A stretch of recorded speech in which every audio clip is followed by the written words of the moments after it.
আজকে আরেকটা bucket list fulfil করার ডে। আজকে আমরা যাব সানসেট দেখতে পাহাড়ের উপর থেকে।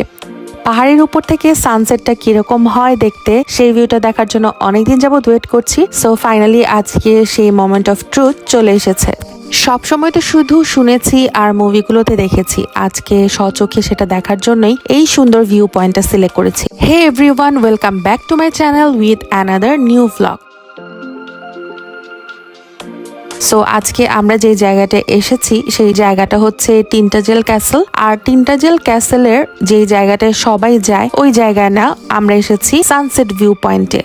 আর এই জায়গাটার নাম হচ্ছে টিন্টাজেল বসিনে। আর এই জায়গাটা অনেক সুন্দর। আমরা যেখানে দাঁড়িয়ে আছি ওই যে দেখতে পাচ্ছেন সাগরের মাঝখানে যে পাহাড়টা, সেই পাহাড়টাই হচ্ছে টিন্টাজেল ক্যাসেল, যেখানে সবাই যায় স্ট্যাচুটা দেখার জন্য। আর মাঝখানে একটা কানেক্টিং ব্রিজ আছে, বাট আমরা তো ওটা দেখতে আসিনি। আমরা মেইনলি এসেছি এই জায়গায় সানসেট দেখার জন্য।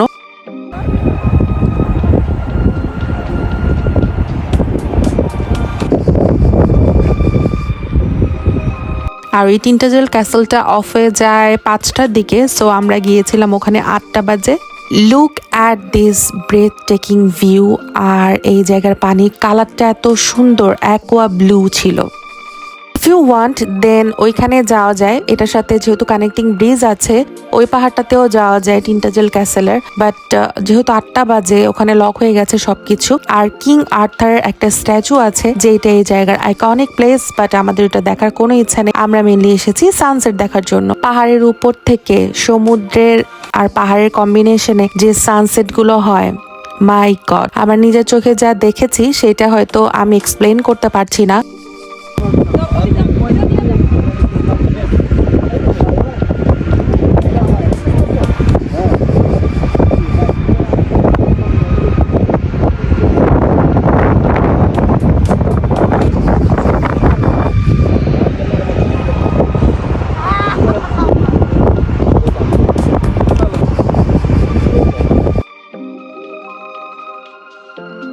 ভিডিওতে কতটুকু বোঝা যায় সেটা তো আর বলার কোনো ভাষা রাখে না, বাট সামনাসামনি যেটা দেখেছি সেটা এতটাই অদ্ভুত ছিল যে এটা আমি এখনো ভুলতে পারিনি।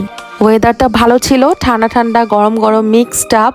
আর যেহেতু রোদ উঠেছিল তো ওরকম একটা ঠান্ডা লাগছিল না, বাট পাহাড়ের উপর যেহেতু অনেক বাতাস ছিল, সো এই জন্য আমাদের জ্যাকেট পরতে হয়েছিল।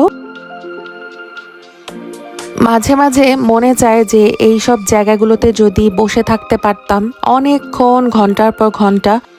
সমুদ্রটা এত শান্ত ছিল, চুপচাপ, একটা ঠান্ডা ঝিরিঝিরি বাতাস, সবকিছু মিলিয়ে ওভারঅল এত সুদিং, কাম এন্ড কোয়াইট একটা পরিবেশ। এখানে আসলে মনে হয় যে দুনিয়ার সবচেয়ে শান্ত জায়গা এটা।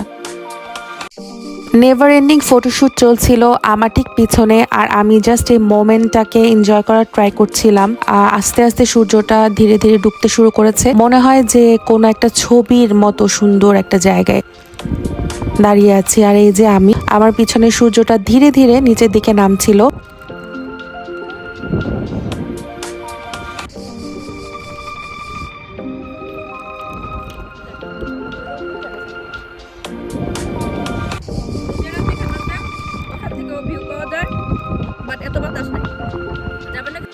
This is one of the best moment of my life. আমি যতগুলো সানসেট দেখেছি এর মধ্যে এটা ছিল একদম ওয়ান অফ দ্য টপেস্ট। কারণ এইরকম সানসেট ভিউ আমি আগে খুব কম দেখেছি। এইসব জায়গায় যাওয়ার জন্য আপনাকে খুব ভারী হুডিওয়ালা জ্যাকেট পরতে হবে, কারণ এই জায়গায় অনেক বাতাস ছিল। আর ওই যে বলে না যে মাঝে মাঝে মনে চায় কিছু থ্রিলিং বা এক্সাইটিং করি। সো আমাদের মধ্যে দুইজনের খুব ইচ্ছে জেগেছে যে তারা পাহাড় থেকে নিচে নেমে ওই টিন্টাজেল ক্যাসেলটার ওখানে যাবে। সো ওরা ওটা নিয়ে ডিসকাস করছিল। আমরা বলছিলাম যে ওখানে যাওয়ার দরকার নেই, বাট তারা যাবে। আর পাহাড় থেকে নিচে নামার রাস্তাটা খুবই ডেঞ্জারাস ছিল, যেহেতু ধীরে ধীরে সানলাইট চলে যাচ্ছে। সো এটা একটা রিস্কি মোমেন্ট হতে পারতো, বাট দুইজনের খুব ইচ্ছে জেগেছে ওই জায়গাটায় যাওয়ার জন্য। সো তারা এখন ওই জায়গায় যাওয়ারই অ্যাটেম্প নিচ্ছে। এই তো দেখেন, আমি আপনাদেরকে জুম করে দেখাচ্ছি তারা কোথায় গিয়েছে। ওই যে দেখতে পাচ্ছেন আমার ফ্রেন্ডকে, ওরা দুইজন ওই জায়গায় গিয়েছে। এটা ছিল টিন্টাজেল ক্যাসেলের গেটটা, যেটা ক্লোজ হয়ে গিয়েছিল। খোলা থাকলে হয়তো ওরা ভিতরে যেত। আমরা যেখানে দাঁড়িয়ে আছি সেখান থেকে অলমোস্ট 40 মিনিটস এর মতো পাহাড় থেকে নিচে নেমে এই সরু রাস্তা দিয়ে হেঁটে তারা ওইখানে গিয়েছে। ইচ্ছা হচ্ছিল যে ক্যাসেলটা যাতে দেখতে পারে, বাট ওই জায়গার ভিউ পয়েন্টটাও খুব মারাত্মক সুন্দর। গেট বন্ধ থাকায় ওদের আবার ফিরে চলে আসতে হলো।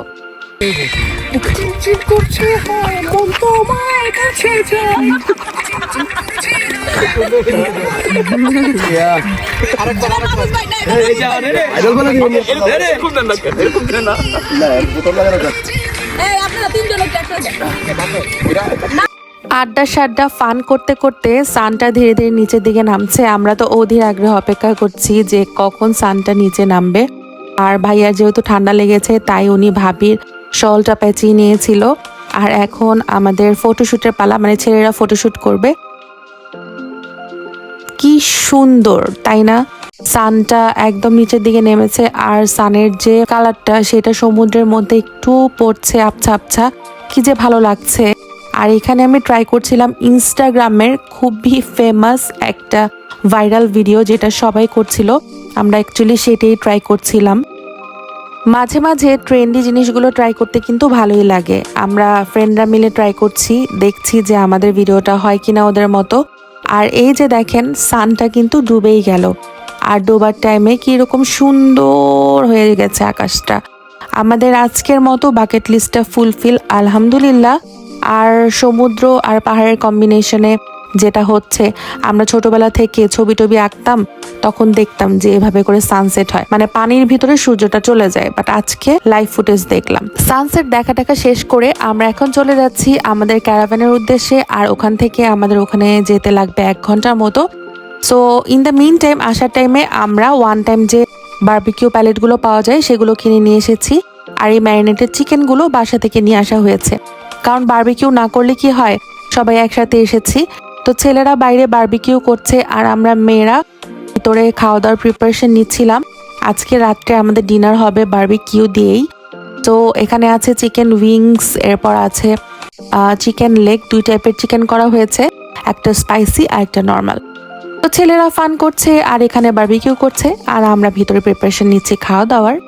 তো এই ছিল আজকে আমাদের সেকেন্ড ডে। সবার কেমন লাগলো আমার ভিডিওটা অবশ্যই কমেন্ট বক্সে জানাবেন এবং নেক্সট ব্লগ দেখার আমন্ত্রণ জানিয়ে আজকের মতো বিদায় নিচ্ছি। সবাই অনেক ভালো থাকবেন আর আমাদের জন্য বেশি বেশি দোয়া করবেন। আর প্লিজ আমার চ্যানেলটি লাইক, ফলো এবং সাবস্ক্রাইব করে পাশেই থাকবেন। Stay happy, stay connected. আল্লাহ হাফেজ।